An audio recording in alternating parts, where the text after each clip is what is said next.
Good afternoon.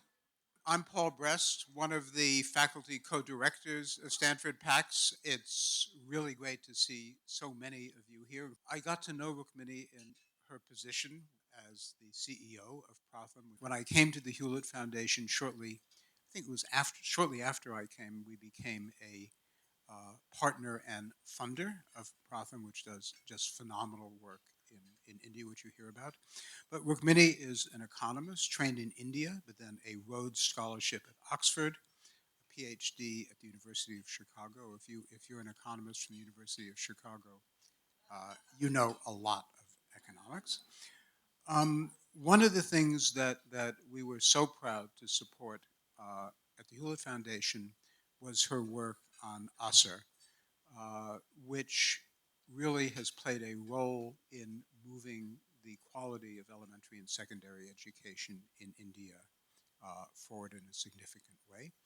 This is not going to be a conversation between Rukmini and me. It's going to be a talk by Rukmini, and then she'll take your questions because uh, she doesn't need a conversationalist here. So thank you so much for being here. Thank you so much, Paul. Um, it's a huge pleasure to be here. Um, Pascaline is still here. So we didn't plan this, that she should wear black and I should wear red, and her slides should be white and my slides should be black. But in a way, I think following Pascaline is going to be great fun. Um, uh, you are now all, what shall I say, pacified with food, and I have hopefully an interesting menu. And let's see what we can do. She gave you a lot of hard facts, numbers, and I thought since I knew I would speak at lunchtime, that perhaps I should give you a story. And that way we have evidence of all kinds that you can deal with. So I want to make sure that we have time for actually having a conversation. And so what I thought I would do is sort of give you a little bit of a autobiographical flavor of how we at Pratham have kind of grown over time, and more importantly, I think learned over time. I know I was supposed to talk about research, but I took the definition a little bit more widely to say what are the different ways in which we have learned and grown, and the role that maybe evidence and research has played in our journey. Usually, when I get to speak, it has to be about, how children learn. So this is a great experience to talk about how we learned, and let's see how we do. Um, Pratham is about 25 years old, and I was not there from day one, but I've been there from kind of day 2 or 3. I arrived about a year and a half after Pratham got going, and I'd spent almost 15 years before that in Chicago. Some of it, PhDs take forever, so I spent large part of it doing my PhD, but then worked at a research foundation on education. And I was, I think, also, very taken up by the climate in Chicago, which at the time in the 90s had 80s and 90s had a lot of university and school system connections, reform efforts that were going on, and at a sort of a macro level. And the neighborhood in which I lived in Hyde Park was also a very vibrant neighborhood in which there was, people were, you would think that the school elections or the school politics was like the most important politics that you could have.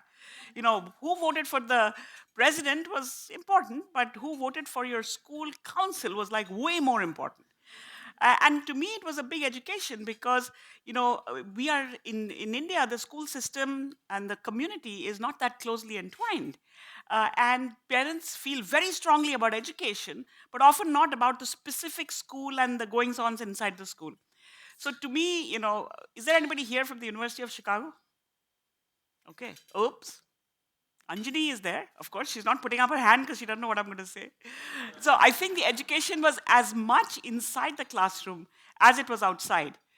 Because many of these connections between community, between citizens and school systems, I didn't realize I was learning at the time, but I think I probably learned a great deal. And so when I went back to India, my first attempt was actually to go to the Mumbai school system and see what they had for going on in their research department. The Chicago Public Schools had more than 100 people in their research department. And so, firstly, when I arrived in the Mumbai office, people were very suspicious. And eventually turned out there was one person in the research department, and she was not that happy to meet me. And she said, people like you should go straight to Delhi and be hired at some high federal level, not at the city level right here. I think she was worried about her own job. Um, so in any case, I met the founders of Pratham quite soon after that, and it turned out that they were looking for somebody who could actually take an analytical look at what was going on. I thought I had a lot of skills, from my PhD, and then I was put with a young colleague to show me around because I didn't know the language there very well. And 2 days with me, this young lady turned around to me and said, "You're quite old and you haven't learned anything. You don't know how to get onto a Bombay train. You don't know the language. You've never been to our schools. I have to teach you so many things." And I think that's the spirit that has taken us quite far, that you may have all these qualifications, but you really still need to learn many things. So the journey started really partly because I was not fluent in Marathi, which was the language of the city. It started with my doing a little bit of work in math, in basic arithmetic in some schools. And again, I just did it because it was a way for me to figure out what kids were like, what classrooms were like. Also, I think to get some credentials among all these young people who already thought I knew nothing. But it was an interesting experience because I realized that what I was doing looked like research, but it was really like trying to understand for myself what the context there was. We did very simple. This was for, I remember still, it was for third and fourth grade, about 20 schools, trying to figure out how much math do they know. And it was a real struggle for me because you had to speak to the kids. So my fluency in Marathi actually, went up quite a bit. And every day I would come back home and think that, I must be doing something wrong because the schools looked fine. They had proper buildings. The kids looked like they came from, maybe poor families, but not impoverished families. So why is it that they're struggling with addition and subtraction? Because it seemed like if you're in third or fourth grade, you should be able to do this quite well. And when we put all this 20 school data together, it really looked like they had had 3 or 4 years of school, but were really struggling with some very basic things. And I put it, on one, I still remember, on one Excel sheet probably, or some precursor to Excel. I don't know, when was Excel born? I don't remember a life before Excel, but, uh, and I took it to the office, and my colleagues looked at it and said, "Oh my God, we really need to do something about it." And within a week, the entire school system, the top decision makers had decided to launch a program across 1,800 schools. And the program was called Jump to 100. How do you get kids in primary school to be comfortable all the way up to 100? Not much, control, counterfactual, any of these things. And luckily, I hadn't read any of the books and I hadn't met anybody from that community. And so I was a bit startled because my PhD, which was hard fought and long and took 6 years and nobody ever read it, it still languishes in the University of Michigan archives or wherever PhDs are put. And here was one sheet that really got everybody so excited and moving. So I realized that India is quite a different place. And probably I made the right move to leave Chicago and get back here where people were able to move quickly. So that was, I think, a very important experience because I had never seen action happen so quickly. Subsequently, I haven't seen action happen that fast either, but that's a different story. The other thing that at the time, when I joined Pratham, we had 150 little preschool centers that were community based. And there was a lot of talk among our little team about scale and how we would manage this and so on. This was 1996. And by 1998, there were 3,500 such community based preschool centers. And it seemed like our talk was the same. We were still talking about how are we going to manage this scale and what are we going to do.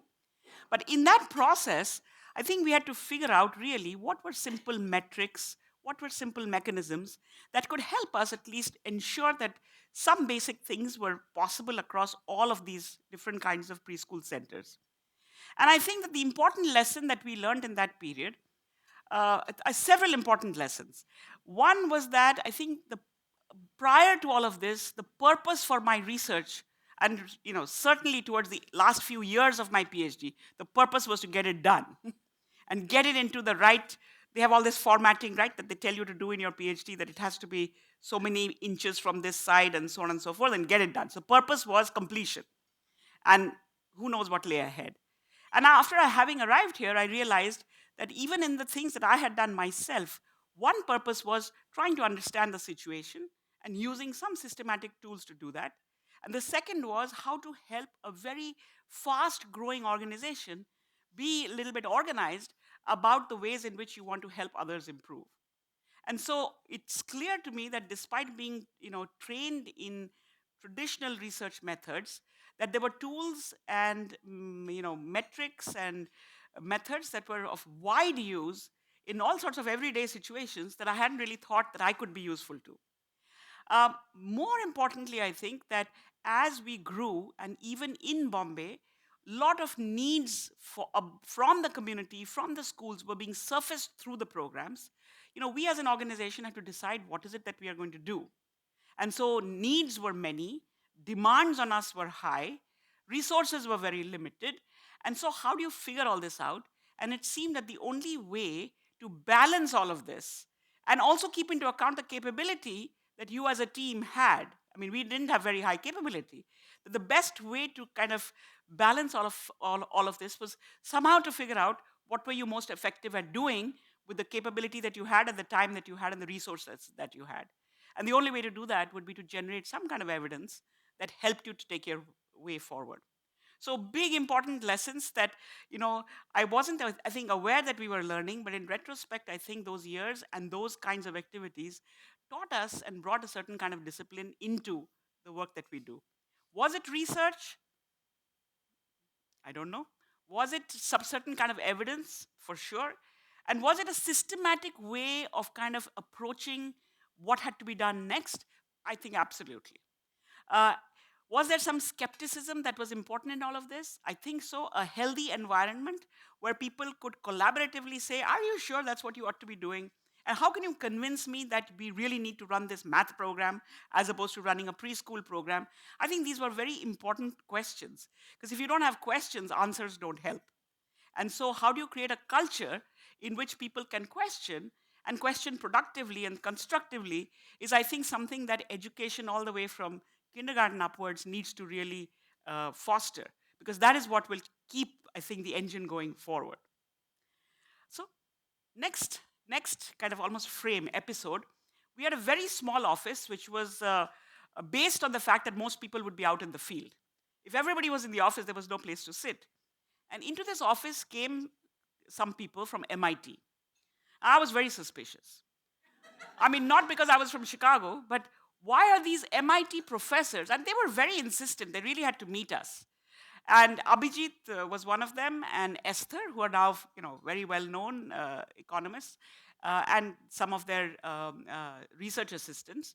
And I was very skeptical as to why they were so keen to work with us, because as far as I could see, we were doing a lot of work in Bombay, but what was so great about what we were doing? So there must be some. In those days, there were all these conspiracy theories about the CIA and whatnot. I don't know if they talk about them anymore. There are other conspiracy theories now, but there must be some hidden hand.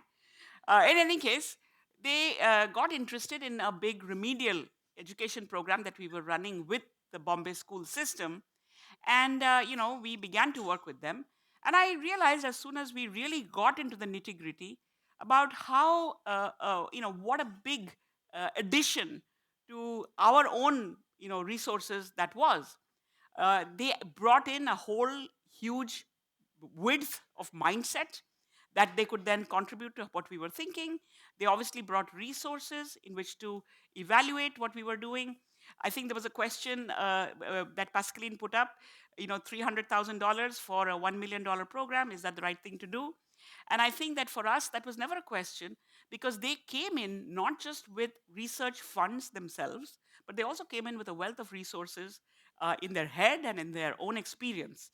And I think that, having that addition to what we were doing at a critical early stage was really important. I also realized going, much again, by the virtue of that the fact you have white hair and you've got many years, you can look back and realize all the things that you hadn't learned when they were happening. But I think I realized, having worked with other people later, how important it is to have research partners who are the right partners. And the right partners would have many characteristics, but I think one of the right characteristics was the fact that they treated you as equals.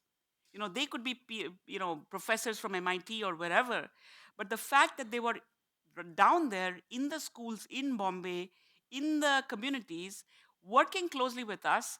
And I realized that it was not just because we were learning things, I think they were learning things as well. And I think that this kind of true equality and partnership and space in your head that you can share and space on the ground that you can share is really a gift. And we were very lucky to have met the right kind of people, early on in our careers. And so the second, I think, big learning out of this was, how do you find partners who actually add uh, to what you're doing, and add in a way that you couldn't have added yourself. So I don't know what the formula is for looking for people like this, but I think it isn't $300,000. It's a lot more, and that a large part of that can't have a price tag on it. And I think, how you meet such people and how they meet you is probably, some part of it is luck, some part of it is random perhaps, but some part of it is part of a larger design that we were meant to grow together. So we owe them a huge debt for actually entering our lives at a stage when, we were still, there was a lot more decisions to be taken, directions to be sought. And I think working with them, we were able to we are still working with them, a long journey together. We learned many things together as well. And among the things is that they could be MIT professors and we could be whoever we were with experience, but it's very possible to do things wrong. So the first round, the first baseline of the first study, the study is quite well known. It's called the Bal Sakhi study. It's a study of remedial education. We were doing the assessment of children, because basically what we wanted to do was to see if kids learned better if you had the kind of program that we did versus if there was no program. And the first round of assessments, I was part of the team that actually designed the assessment and was in the classrooms every day. And a month down this, I forget how you had to maybe you had to book calls in those days. I don't know how we did it. And it was always very difficult to talk to Abhijit and Esther on the phone, because for people who know them, Esther has a very strong accent and Abhijit mumbles. So you never knew on the phone what you agreed to, because it wasn't clear. All you could be sure of is what you were saying and hope that they got what you were saying. And fundamentally, what I said is that I think that entire baseline, we should throw it away, because I'm in the classroom. The kids are really struggling with this assessment. They're cheating like crazy. And I mean, cheating is a bad word because, it's a stupid test, which is why they're looking at each other's papers and copying. And, this can't be a baseline. I mean, we've got to do something different. And we discussed this over the phone, and then we just dumped the entire first round of 20,000 children's data, because we didn't feel this was the right thing to be doing. And the courage to be able to do that, I think, was quite impressive, to say that we're going to start all over again. And I think that that again is an important lesson, that if things are not going right, you've got to face it and say, start again. And from that, I think, from that and other experiences, a couple of years down the road, we took another decision. This was taken internally by Pratham, that we were working hard. We'd already been in the business for 5 years or more. We had brought lots and lots of children into school. We had created a vast community-based, preschool network. But where the children's learning in the school was concerned, basic arithmetic, basic reading, we were making progress, but it took forever to get kids up to, a very basic level. So, if you're 10 years old and, I've spent a whole year and now you're kind of reading sentences, I mean, it may look very significant and have many stars, but it's, not very useful. Because by the time you're 10, you need to be dealing with the fifth grade textbooks. You need to be, you need to have many more skills. And while we were working very hard, it clearly seemed like you needed to stop, rethink, reboot, control, alt, delete, and start again. And as an organization, we took this decision, and we were already quite a lot of people, maybe a couple of hundred people. We decided that we should stop, take a month. There's nothing particularly magical about a month, except that it's a very well recognized unit of time. and see what we can achieve in this 1 month's time. We had figured out by this time that of the things to do in basic learning for children, reading and basic arithmetic, if you don't have those, you can't move ahead. So, if you had kids who couldn't read, in 1 month's time, how much could you get kids to move ahead?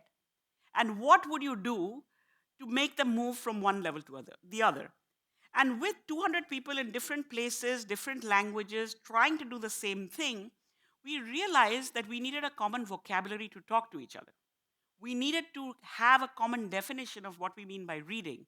We needed a common way to think about which level you. So all of this led us to the creation of oh, I had all these pictures I forgot. Um, uh, the creation of this tool, and the tool was essentially a way for all of us to have a way to talk to each other about what we were doing. This was prepared in the different languages. I think at the time we were working in 10 languages. And it basically said, if I have kids who can read letters, how long does it to go to words? If I have kids who can read words, what do I need to do? How long will it take to go to reading kind of 4 sentences? The 4 sentences were interesting because we found that single sentences often took a lot longer to read than a set of connected sentences, because as soon as the kid would read the first line and part of the second line, they got a hang of what this whole thing was about. I have later on read research papers and realized that it is called psycholinguistic guessing, but we could just see that kids just made sense of what they were reading and guessed and went ahead. And so, really, that 4 lines was a little easier to read than 4 unconnected sentences. And how long would it take you to get to this? Long, a simple story, but it's a story. It's not just sentences that sit on one line. And in that month, with this pressure on you and self imposed pressure, we actually made quite a bit of progress. And we could see that by the end of the month, I forget the numbers now, but significant progress had been made by moving kids at least 1 or 2 levels from where they were before.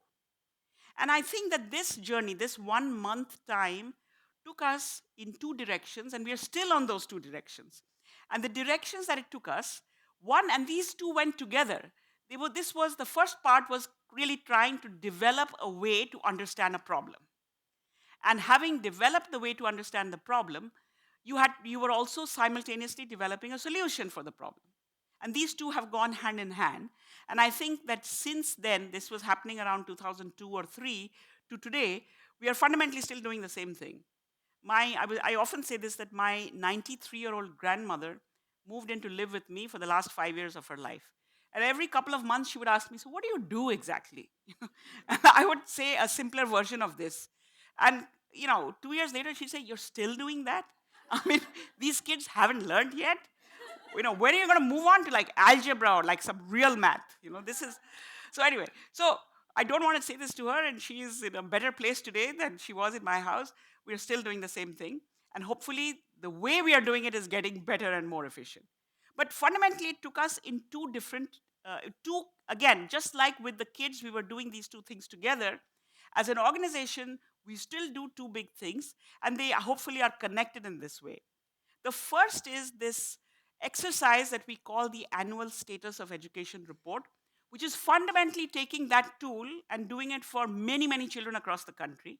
Because we felt as we worked that unless you understand the problem, it's very difficult for you to get excited and energized about solving it. You need a concrete problem that everybody can see. You need a problem that many, many people can relate to. The way that we have got in India and in many other places high enrollment rates in school is because parents, communities, teachers, governments have all understood what it takes and what it means to go to school.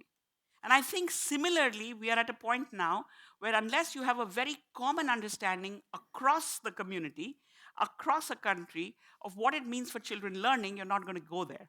And therefore, the concrete understanding of this problem, I think, is important. And I'll show you a little bit of how we think it's been helpful for us to understand it. So ASAR is a big thing. Here are all the numbers. We've done it for many years.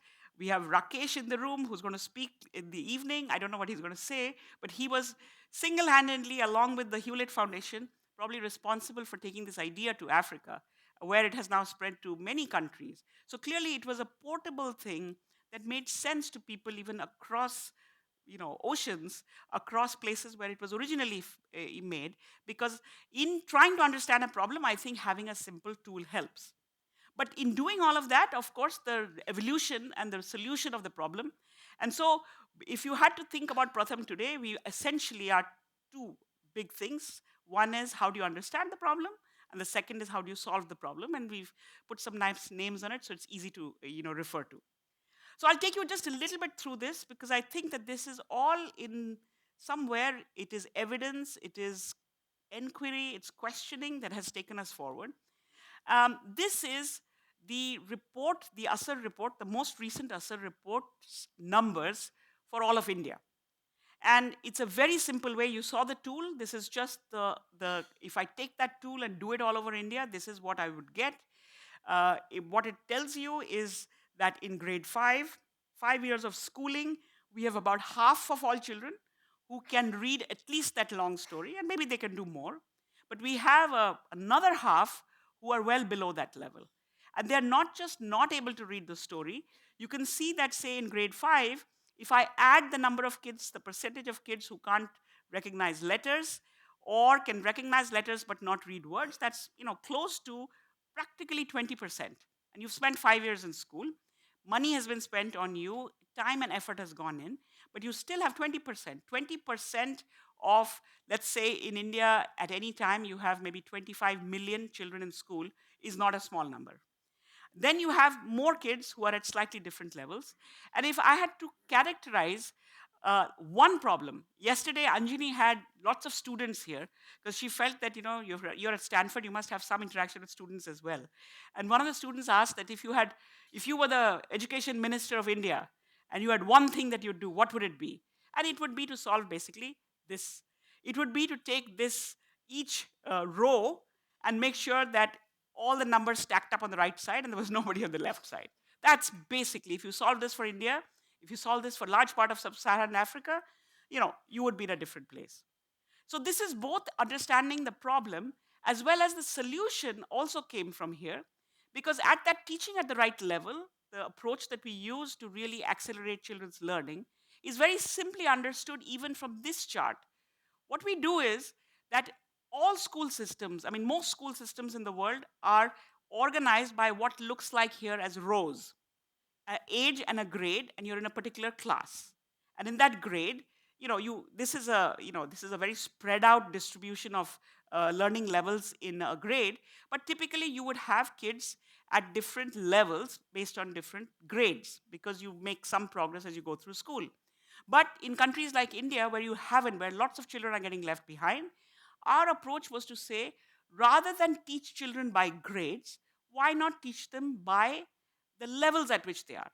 So rather than treat the school system as a series of rows, how about we take some columns and teach the children by these columns till they make progress to the next column? And that's exactly what teaching at the right level is, that it doesn't matter that you're in third, fourth, or fifth grade. You're often quite mixed up in age. Couple of hours a day, if I take you by the level at which you are, start you from where you're at today and take you further.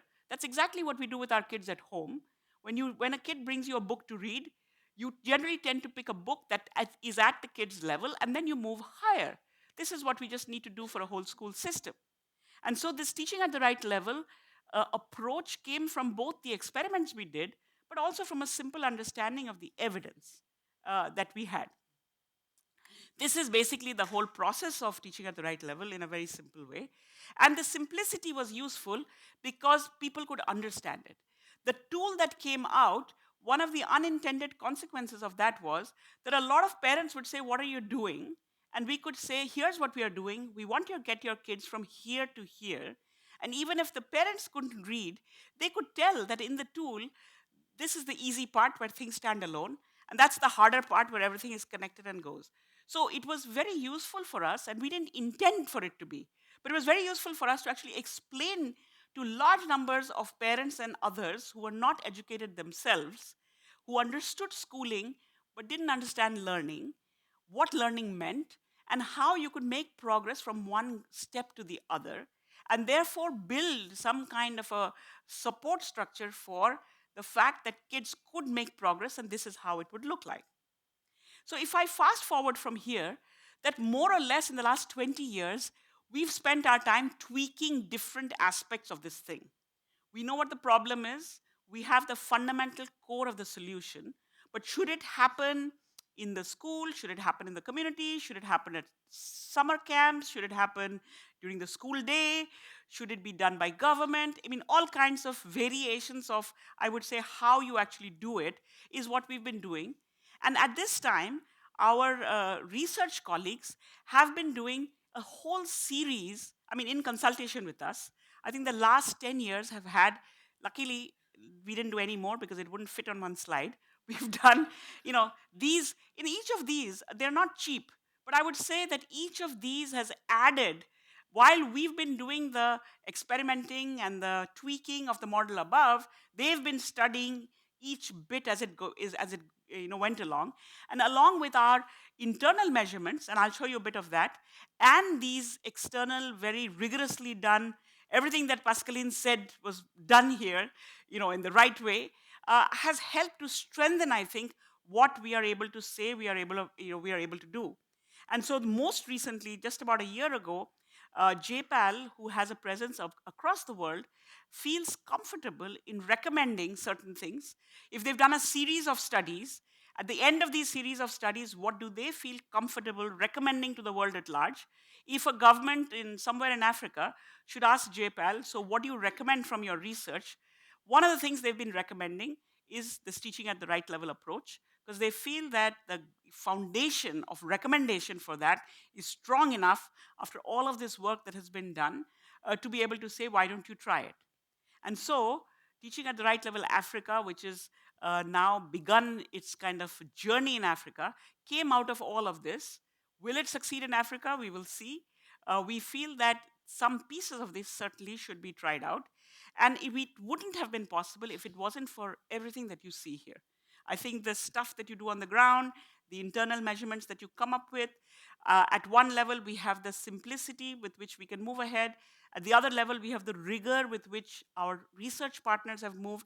And I think we've been very lucky also to have many people around who are in this room who've supported not just the journey on top of the yellow line, but also the journey below. And that's kind of where we are today. I want to take you just 2 or 3 more simple things. One of them is, I mean, just if I had to combine everything I've said, I would say that if I had to summarize all of our work, and this slide was only possible because I had a 16-hour flight from India to here, where you could play with colors and boxes the whole way. But I think in a very simple way, we had the teaching learning process that the fundamentals of which were worked out.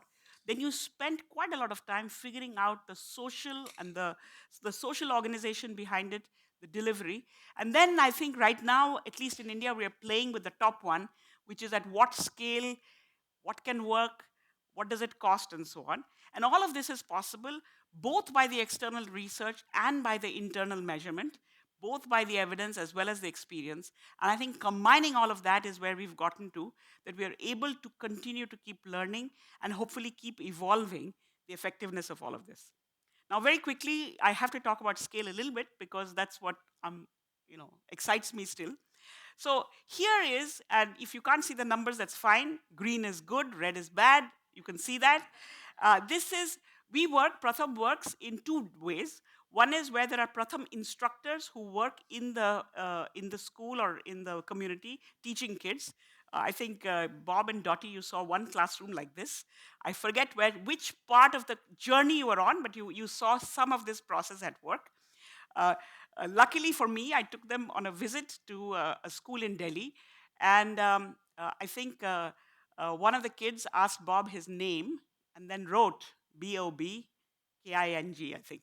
And I was very happy, but I was also very happy that his name is as simple as it is.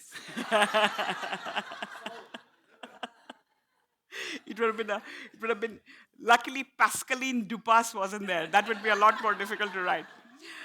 So anyway, our own internal measurements show that in 30, 40, 50 days, we are able to take kids who are, let's say that in the first baseline, you can see that it's about what, 27% kids who are reading either paragraphs or stories. And by the end of 50 days, you have a far larger number who are able to do this. And this is important for us because you know what is possible. What is possible if your own people who are, not particularly well qualified, but highly energetic, how they can actually transform a classroom and create these kinds of results. And if I just fast forward to where we are today, we've just finished a big partnership program where some of these Pratham methods are used by the government school system. And so we are going here from the data, this is all current data, this is this school year's data of the work that we've done in about 3,000 schools directly by Pratham. This is our demonstration sites or our laboratories, you can say. And 100,000 kids is what you can see here. And we moved to a program with our biggest state in India, which is called Uttar Pradesh. The short form is UP, where they have in the same grades roughly about 3.5 million children. But we used very similar methods to orient teachers. I won't go into the whole details of how we do it, but just in about 45 days, and this year has not been a particularly good school year, especially from January to now, because our entire, billion people are getting ready for the elections which have been going on, and our schools are the place where the polling booths are. Teachers have to do election duty, so it's a bad, any year that you have elections is a bad year for school. Luckily, the actual voting happened in the summer holidays for a large part. So, despite the fact that this is not a very good year, this is internal data produced by the school system to show that this kind of change is possible even in a not a very good year and even in 45 days. And because we have our simple measurement systems, we were able to transfer a lot of that into this large school system. And this is data that every single teacher in UP, one of our most backward state in India, was able to upload on their smartphone so that you could actually see the progress, not just at the school level, but every level above it. And I think being able to see progress actually spurs on further progress. Now, questions, many questions, come about. This, when you're doing 3 million children, what's the kind of research that's going to support, reinforce, validate, question? Because as this thing was going on from January to end of April, the government spent about $6 million extra on getting these, how many ever million kids, the wherewithal to do this. But they didn't have extra money put aside for research. And even if they did, there was no agency in India who could jump fast enough to be able to get their whole apparatus and get going. So I think when you move from, controllable situations, and I'm saying the word controllable in a serious way, to these very large things which are going to move unpredictably, very quickly sometimes, and very slowly sometimes, how do you make research follow this? I think is a big question. To do an RCT on this is impossible. Every single school was doing this. To have the randomization done and make the system wait would be, probably impossible. So, what kind of research would be needed to really support or, kind of follow this kind of large-scale work? I think is something to be thought about. As we are beginning to take some of these ideas to Africa, how will this translate into other contexts? Another big question. You see, I don't know if this is correct, just that we have been more involved with economists, but you see a lot of economists who are partnering to do this kind of research, but a lot of other disciplines are not. And if you look at the field of reading, for example, much of what we know about how children learn to read is based on English or on European languages, and not on languages that have far more complicated script structures and language structures. And so, who is going to do all that kind of research? Because our universities don't even have the beginnings of whatever is the mindware that is needed. And so, what do we have to do as a community to encourage and to bring in other disciplines to help these pressing needs that we talk about, and to be able to really support and create a big, body of knowledge that can support the growth of such things. And then, across all of the studies that have happened in India, all the principal investigators were university professors from universities that were not in India. So, their partnership with us is extremely helpful. We are often able to stand with them on different forums, But what about our universities, and who is going to look at bringing, whose responsibility will it be to bring our local researchers onto the same platform to talk? I mean, for example, I've I'm invited to talk at Stanford. It's very rare for me to get an invitation to talk at Delhi University. Our worlds of doing work on the ground and the ivory tower are far farther apart in countries like ours than perhaps they are here. And if I go back to my Chicago situation, I thought it was very common for the University of Chicago to be involved in the Chicago public school system. It's very uncommon in India for those kinds of links to happen. So I think that as we talk in a forum like this, there are all of these questions that came to mind. Um, because you've finished having lunch, and after lunch, you need dessert. And so this film, which has nothing to do with what I said, I mean, it has, but it has nothing to do with research. But I think it's a lovely film, and the Skoll Foundation helped to put this film in place. I felt it was the appropriate dessert to have. ठीक है इसको नहीं हाँ ये नहीं Around the globe, the belief was that if you open a school, children will learn. But children are not learning. For example, in India, 97% children are enrolled in schools, but approximately 50% children go to 5th grade and cannot read a 2nd grade paragraph. The question to be asked is why? All human knowledge is stored in words and numbers. If you don't have foundational skills, all doors to acquiring wider knowledge are closed. And that's, I think, a global problem. In the Pratham program, it takes 50 days for a child to learn to read. If that is possible, how long will it take for 100 million children to read? Is the answer 50 times 100 million, or are we talking about 50 days?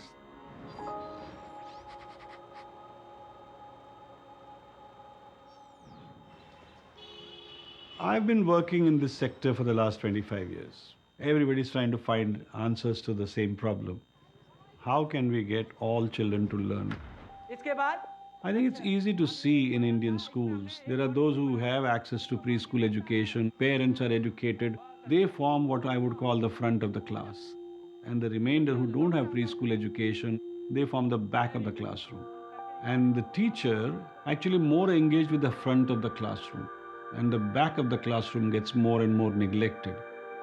I think that needs to be shaken up and said, do something about it. Pratham's solution for this problem is called teaching at the right level. हाथ ऊपर करो जोर से हिलाओ जितनी जोर से हो सके पहले हम लोगों से अपना व्यवहार उसके लिए कुछ गतिविधियां करना ज़रूरी होता है उनके साथ कुछ बातचीत पर्सनल करना उनका जान पहचान बनाना तो बच्चे और रिलैक्स हो जाते हैं उससे हम दोनों लोग मिलकर पढ़ेंगे नहीं जी The place to start is always assessment. We show a piece of paper with some words, some alphabets, and some long paragraphs. Depending upon which one children can read, that is the level of the child. Instead of teaching children at every age grade, we actually try to group children according to levels. अगर मुझे एक बच्चे के स्तर पता चल जाएंगे तो उसी के अनुसार मैं उनको डोज दे सकूंगी या फिर उनको गतिविधियां करा सकूंगी कुछ भी बताते हैं तो वो जल्दी से सीखते हैं The activities are divided into 3 parts.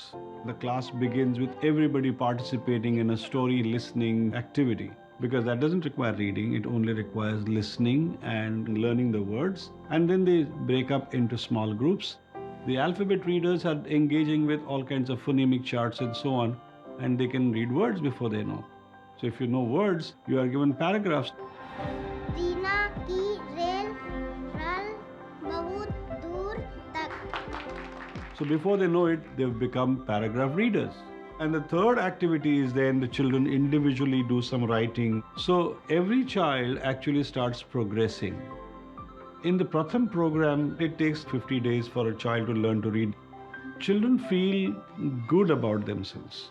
It's not only about reading, writing, arithmetic. Believing in yourself is the most important strength that you can acquire. And it's great fun. Pratham has worked together with JPL affiliated professors for over 15 years to evaluate and adapt the approach to work at scale. We're a global research center. JPL conducts randomized evaluations on social programs.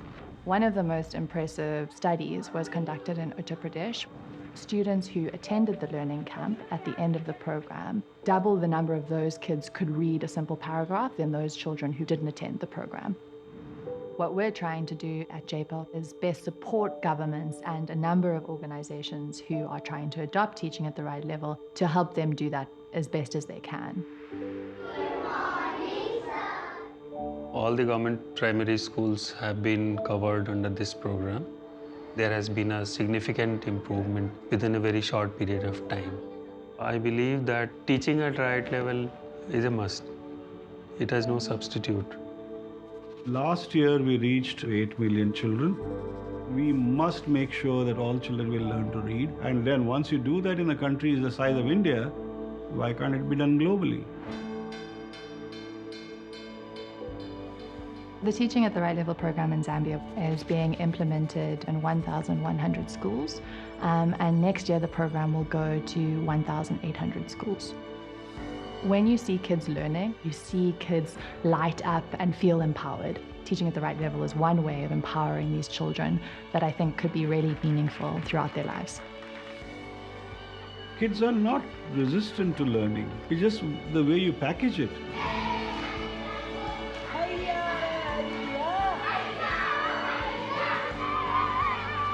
I think we are giving back children their childhood.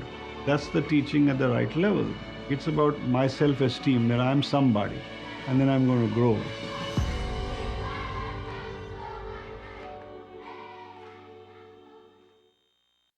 This is amazing.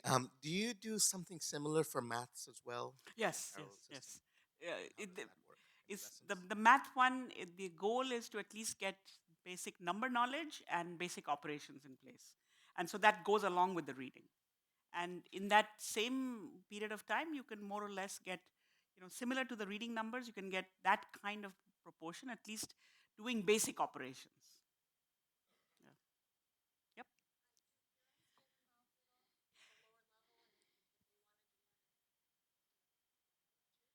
So our attempt has been to do as much work in the school as in the community, because I think that one of the big barriers is that parents understand what it means to go to school, but often are not capable of helping with the learning. And so, for example, the progress is shared with the parents. We often do some of these basic activities with parents so that they can continue in school. But a big shift that we are doing is, how do you stop this problem from happening in the first place? Because a bunch of the work that we do is for kids who are already 8 and above. And so, in the last year or a little bit more, we've now started working with the younger kids, maybe from preschool. So we are looking at the age group preschool, first and second grade, and there you haven't been left behind because you haven't even started really. So how do you build foundations well right from that stage? And the attempt there is to say that the foundations that we are building are not just for the children. It is for parents and children together, particularly for the mothers. And let's see, we have 3 years to go. We have some RCTs that are going to start uh, on looking at, if you do things the right way, right from the beginning, can you also get rid of the learning crisis, that you see that happens later? Yes, yeah, yeah, yeah. Yes. So when we visited you, thank you for what you're doing in Delhi. I noticed that in the morning there were girls, Yes. and in the afternoon there were boys. I have a couple questions. Who did better? So the Delhi school system is organized like that. It's the schools that have double shifts. The girls go in the morning and boys go in the afternoon. That's not how rest of India works, where boys and girls go together. If you look at our ASR reports, you don't see much of a difference in performance between boys and girls all the way up to 10 or 11.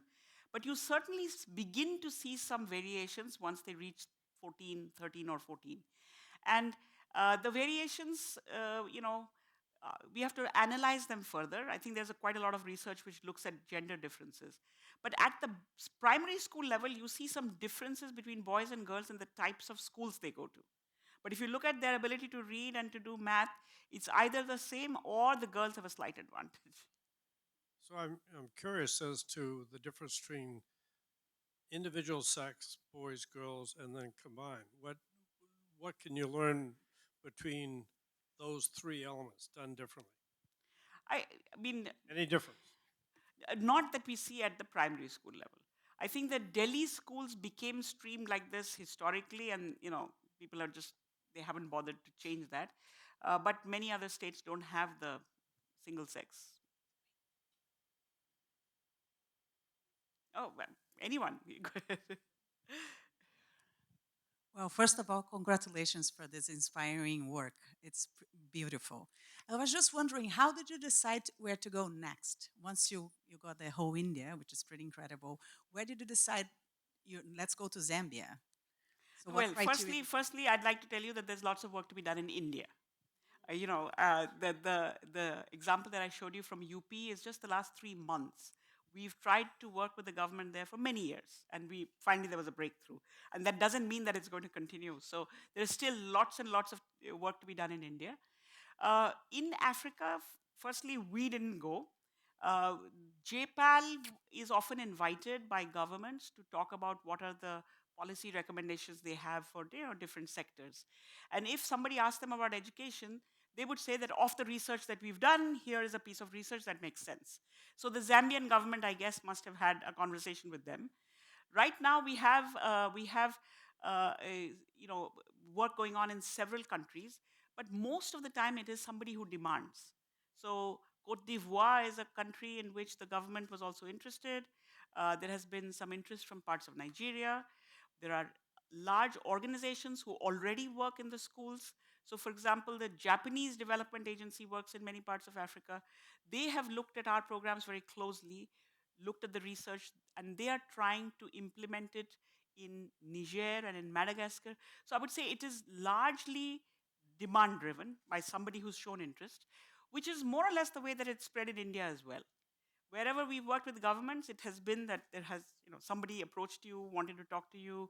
Sometimes when the USR reports come out, there's a lot of discussion, there's a lot of debate, and then something comes out of that. So very often we don't take a decision. The decision is, preordained or happens. Right? Yeah.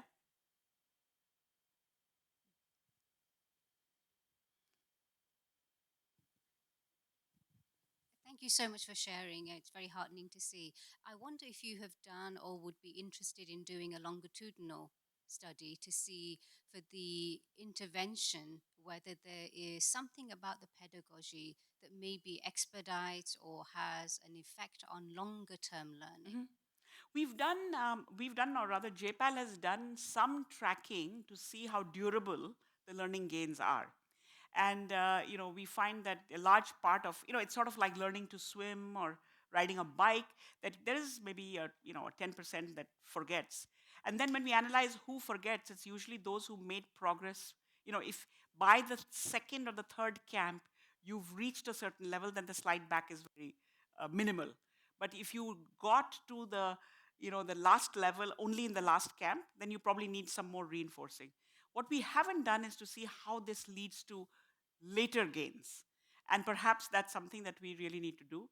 In the work that we do directly, where we work in, where there is actually Pratham instructors, we've just started, and this is just the end of the first year, of saying that we want to have a presence in a village for 3 years and not just change the trajectories of the grades 3 to 5, but we want to do that. This year, we are moving into the younger kids and the moms, so that we can see that when these kids 3 years later are in third grade, you should have no need for programs like this. And along with that, what do you do to create a community of support? So this is not just individual interactions for instruction, but how do you create a climate in which everybody sort of thinks that this is the right, how do you change norms about what you expect? Today in India, everybody expects children to go to school. How do you create a norm where everybody expects that you should be reading by second grade, and if you're not, then we're all going to help you and make sure that that happens. So this 3-year sort of programs will also help us see, what changes not just with the child, but with other things around in 3 years. Yep. Very inspirational work. I have a question about the reading material choice.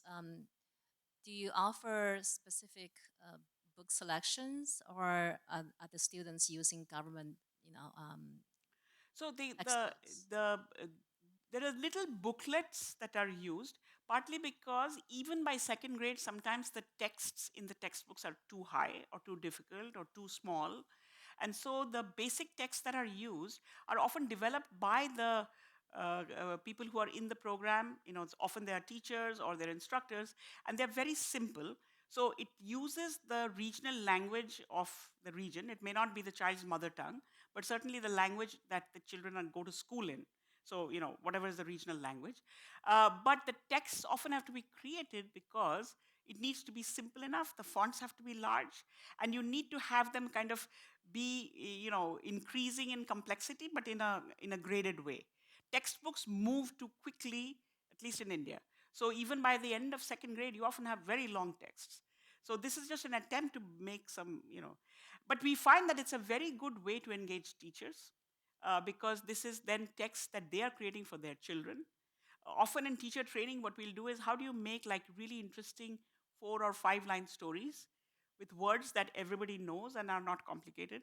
So I think that even the creation of the text is a way of bringing more people into this platform of saying, what do you need to do to help kids learn to read? So in other words, this program, this whole design is not language specific. No, it's, yeah, you need simple text in whatever language you're working in. Time for one more question. Well, I don't, maybe, okay, 2 more. We need to do one from the left side as well. Right? Yeah. Thank you very much. That was amazing. And it was impressive to see how you have had so many evaluations. My question is, I imagine your project has evolved and it has learned throughout this process. So what would you say would be like the top 3 things that you have changed based on the learnings that you've had in this process?